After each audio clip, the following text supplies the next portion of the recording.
ॐ नमो भगवते वासुदेवाय। तृतीयस्कन्धः अथ चतुर्दशोऽध्यायः। श्रीशुक उवाच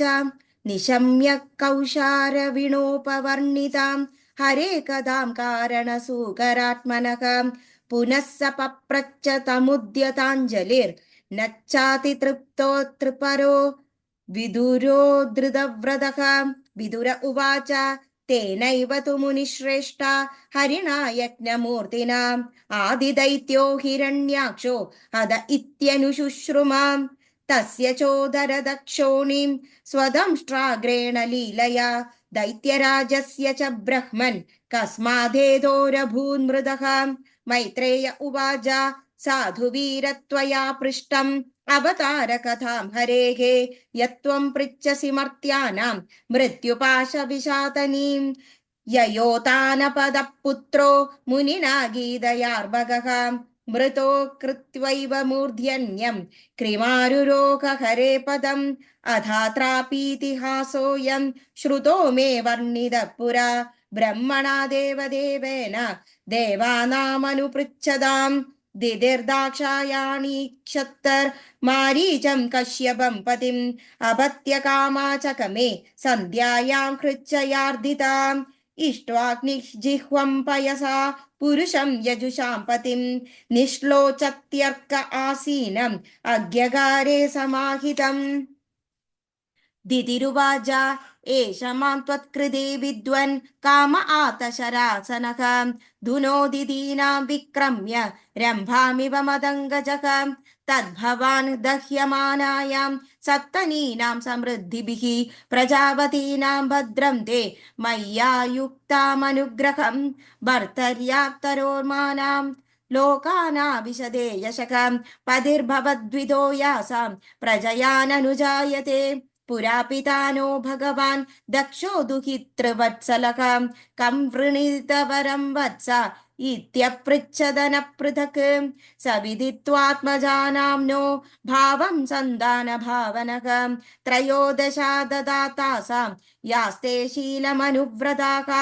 अध मे कुरु कल्याण कामं कञ्जविलोचन आर्तोपसमर्पणं भूम् अन्नमोखं हि महीयसि इति तां वीरमारीचक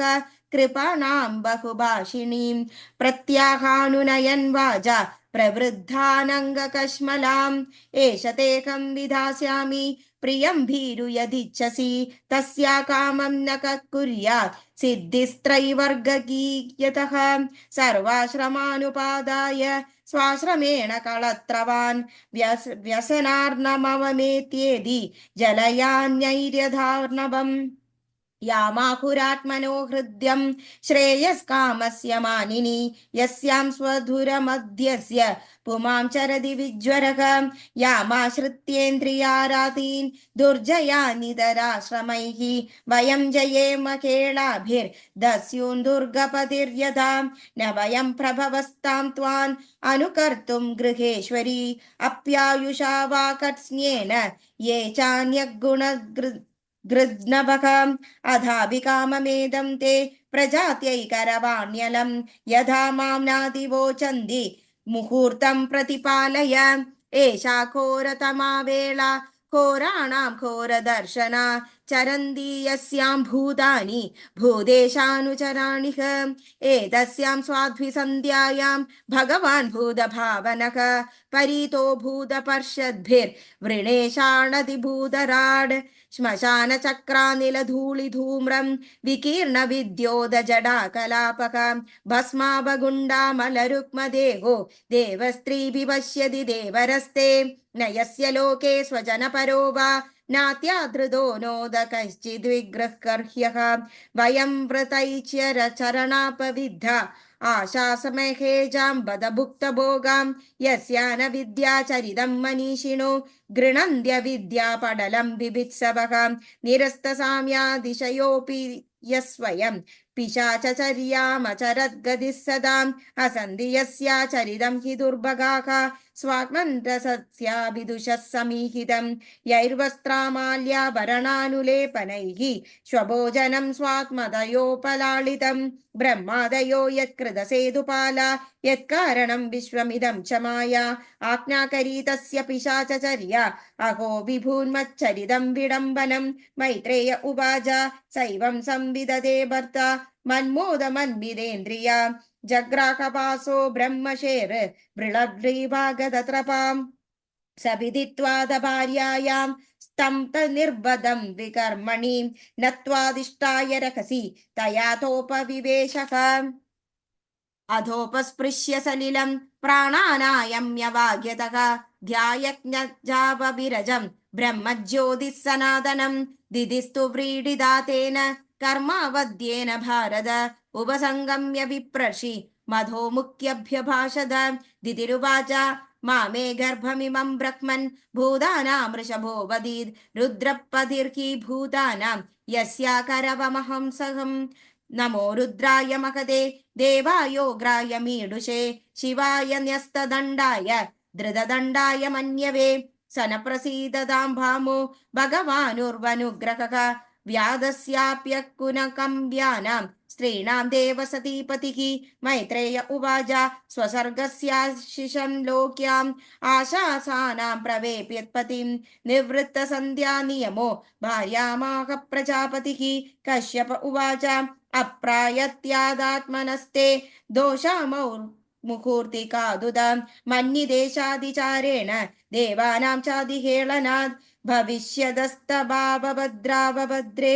चाडजादद्धरं मदौ लोकान् सपालां स्त्रीश्चण्डे मुहुराक्रन्दयिष्यतः प्राणिनां हन्यमानानां दीनानामकृदागसां स्त्रीणां निग्रह्यमाणानां कोपितेषु महात्मसुः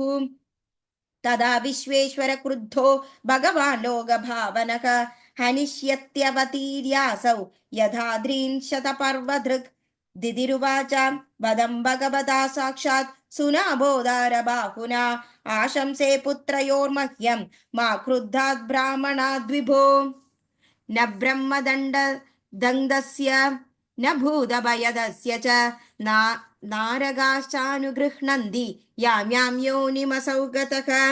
कश्यप उवाच कृतशोकानुतापेन सद्यः प्रत्यवमर्शनात् भगवत्युरुमाना च भवे मय्यपि चादरात् पुत्रसैव तु पुत्राणां भवितैकः सदा मतः गास्यन्ति यद्यश युद्धं